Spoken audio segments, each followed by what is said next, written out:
What do you mean she ran? Your stepmother shouted. What happened, Rani? Why are you shouting?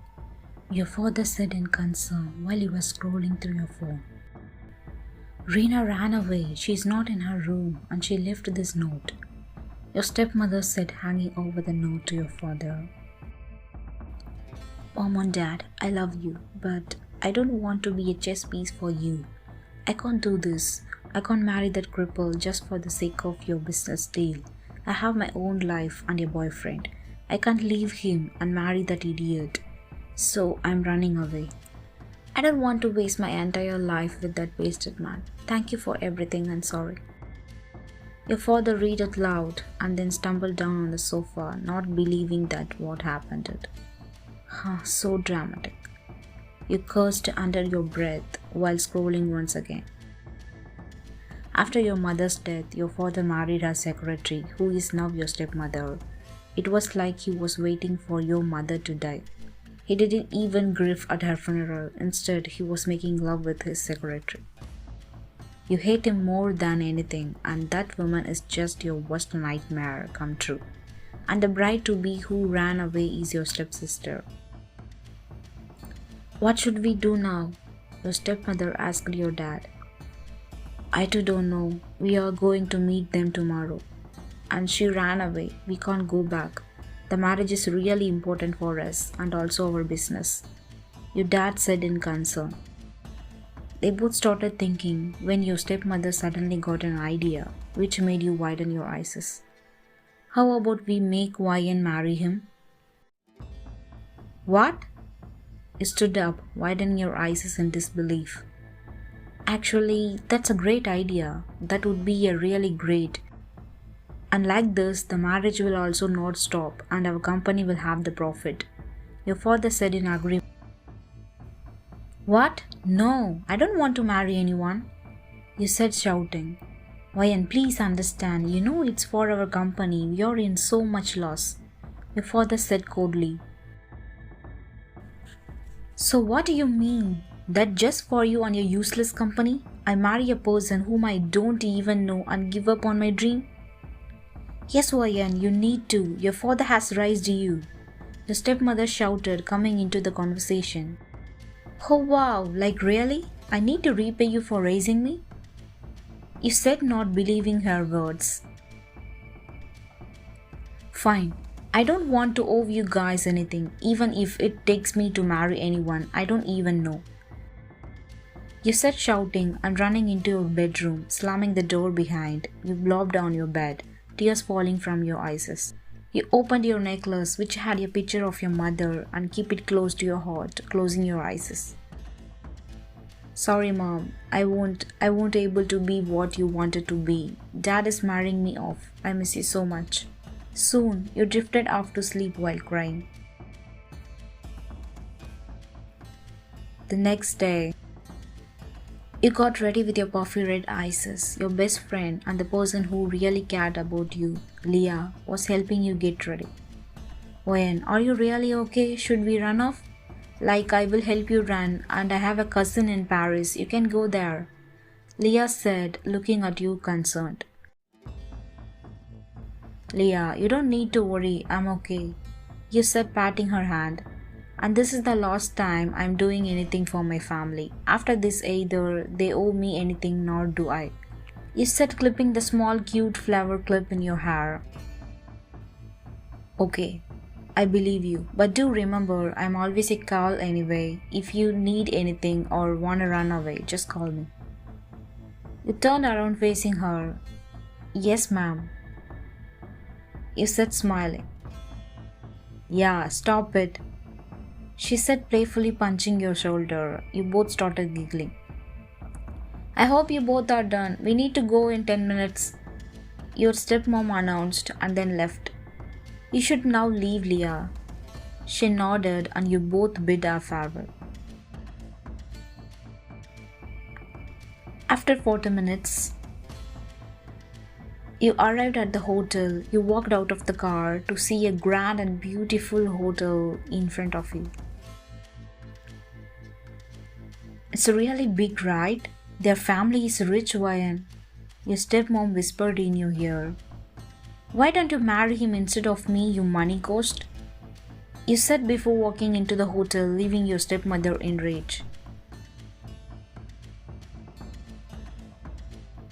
You walked in looking around the beautiful interior. Looking through, you walked to the receptionist area.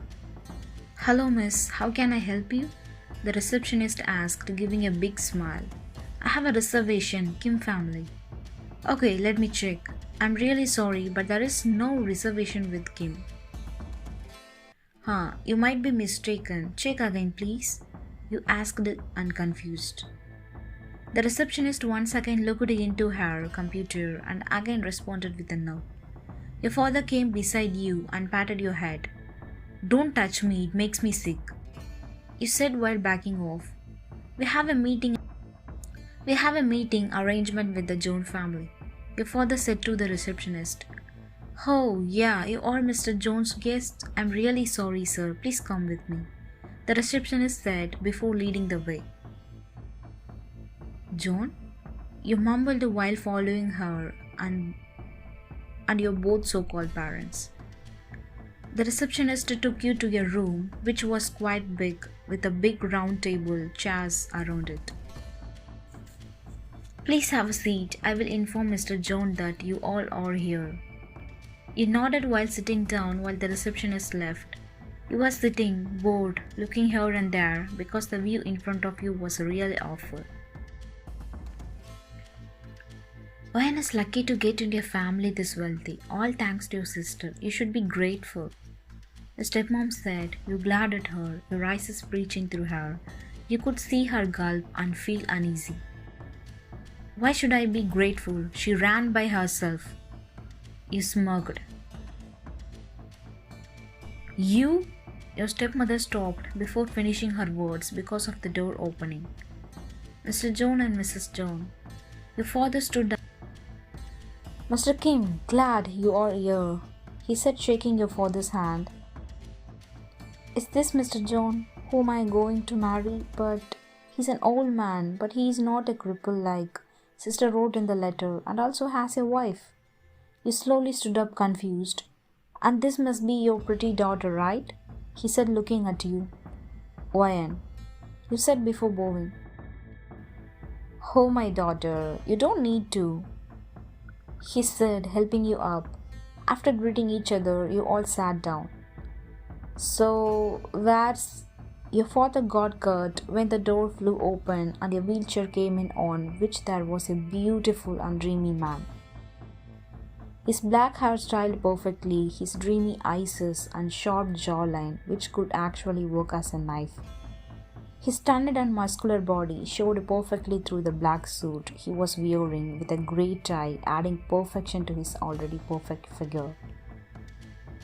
Your eyes met with his cold black ones, and like the time stopped. Where were you, son? You were brought back from your fantasy by Mr. Jones' voice. In a meeting, the gorgeous man said in his deep and sexy voice. I told you today we had to meet with the Kims, right?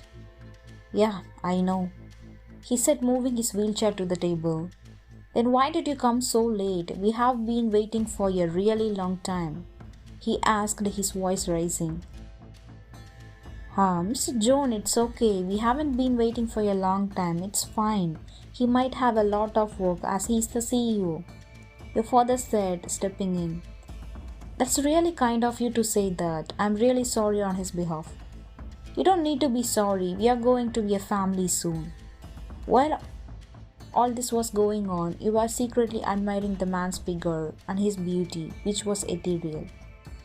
So Ryan, this is John Jungkook, my son, and also one of the most workaholic CEOs of all time, who doesn't even have a little time for his family, he said, totally annoyed at his son. And also he's your soon-to-be fiancé only if you accept the marriage proposal, he said, adding. And son, this is Ryan, Mr. Kim's daughter, and maybe your soon-to-be fiancé, he said, looking at Jungkook. Jungkook turned to look at you. Your eyes met again, but not for a short time this time. He looked at you and only you, deeper into your dark orbs. It was like a connection between you two, a strong one which was connecting the two of you together. It was like two confused souls finally finding each other, finally finding their happiness, their home, their comfort. After a while of exploring each other's souls, you were interrupted by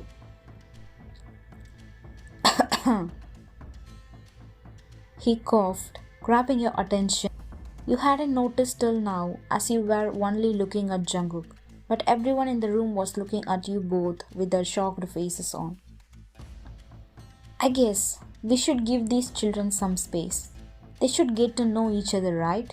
She said, standing up, followed by Mr. John and your dad and stepmother.